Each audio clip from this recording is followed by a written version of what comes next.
Hello everyone and welcome to this tutorial for the full moon. This is a really pretty move and I've used it in performances in the past. I love it. You can actually train it in your leggings, so if you do a warm-up and get your shoulders nice and warm and everything, this can be a good one to start with. And it's also sort of strength training combined with a really pretty trick. So one of the prerequisites for this move is a cup grip handspring, so a sloth grip.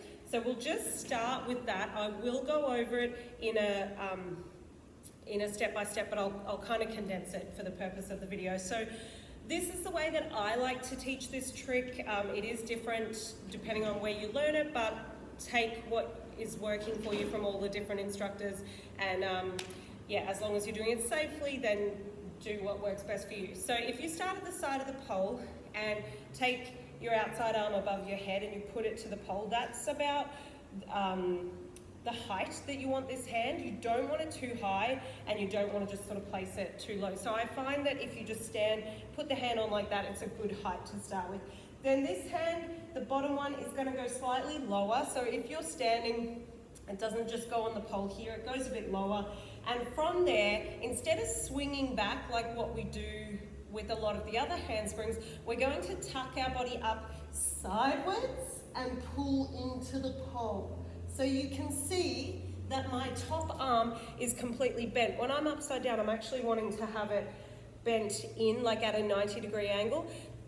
And this is the reason that I don't like starting with a swing out from the cup grip, because quite often you're up there and your arm is like almost fully extended out, which is not ideal. So make sure you give that a go and you start here, slightly lower, and then tuck. You can go 1, 2 up to the side, get to that tuck position, and then push it up towards the roof, not out here. I hope you can see the difference with that, because it will make a difference as you do this full moon trick, okay? So that's a bit of a summary of the cup grip handspring, but you really want to be comfortable with that before you start the full moon. So let's just fast forward, pretend we've done that, or pause and train it for a little bit first.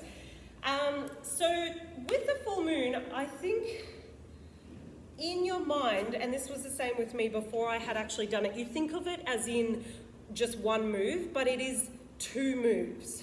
And the first part of the move is getting up to the top of that handspring that I just showed you, like the pencil position. And the second part is coming down from that. Whereas in your head, I think you think of it just like a circle rather than getting up and then coming off the top of it. So I want you to think of it in 2 parts, and then we can have a better chance of success by doing it that way. Now, if you have your right hand as your dominant arm, is the top one, you'll start at the back of the pole with obviously the other arm closest. So you want to be able to have that hand on top. So if you're left, you'll go this way. If you're right, you'll go that way. Now, the foot that you step on, this can vary. So some people like to step on the inside leg, some people like to step on the outside. It really depends what look you're going for, rather than a right or wrong answer. So just go, I like to step on the inside leg because I think it makes a nice flare looking movement, but you could start on the other one and then switch them mid-air, which is also really nice. So from here, we will have the top hand in contact with the pole, but because we're starting back a bit, you can see that my arm looks kind of straight, but as I step in, it comes to the position that we spoke about before. So you see the difference there, rather than having it too low and then trying to step in here.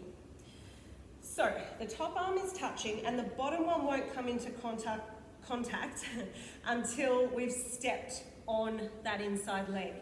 As we step on the inside leg, then the hand comes into contact with the pole. From there, the other one is going to swing through and we're going to look up to the roof and try to pull our hips in to like that pencil position. So that is the first part of it. And you can do that in stages. So you start back here, step through and just start with a little bit of a swing to get the feel for it. And you want to be thinking about coming up to the pencil, not doing a circular movement. So 2 movements. Yep, so we come, step through, up, and pull it in. Can you see where I am here? From there, just pause me there, guys. From there, we're going to come up, and once we've reached that pencil position, we then look down at the floor and let our legs come off the back of it. That will make more sense when you're up there, but instead of thinking of your leading leg just doing a circle, kick it up, wait until you see yourself in the pencil, then look down at the floor, then come off the rest of it. So once again, we step through, pull it up to the pencil, up here, now look at the floor. I can't do it all in the middle of it. Once you get to the pencil, look at the floor, then come off.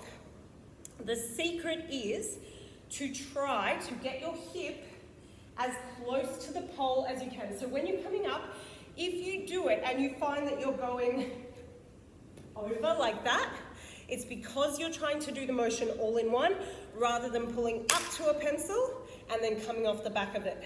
So if I were facing, like if that was my front, because I just want to show you side on here, if I went through, you can see that my body's way out here rather than having the hips up here. We want them to be nice and close to the pole, almost like the hip brushes past the pole, yeah? So let's try it again. We stand back. Just one other tip while I think of it. If you step too far through, it is very hard to pull your body up. You're in this open position, which is harder to contract. So don't step too far through on that side.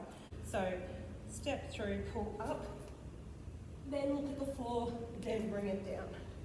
So making sure that your hands have a good grip on the pole before you begin is going to make a big difference. And also, same as any trick, when you try it for the first time, you obviously feel more secure if you're not slippery. So I hope that that is a good starting point for you to try this trick. I do really love it, but one thing about it is that you can't get better at it the more you train it in one session.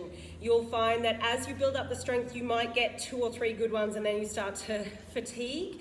And then as you get stronger, you might get 4 or 5 and then you fatigue. I have never found that the more times I do this in a session, the better I get at it. I usually just keep getting worse. However, making sure that you do it regularly, and so maybe twice a week, if you were to train it twice a week, the consistency is going to be better than trying to do it more times in one session. So as you get stronger with it, you will find that you can just do it over and over and over and over, and it starts to actually become quite an easy trick. You almost get a rest at the top of it. I don't know how that makes sense, but it does. But yeah, I hope this helped, and thanks for requesting it. Make sure you comment below if you've got any other requests for videos, and I would love, obviously, if you would share this with someone who is working on it. Might be just that little thing that they need to make the light switch turn on. And I do have some other tricks on my Nemesis playlist, so check those out, and I'll see you in the next video.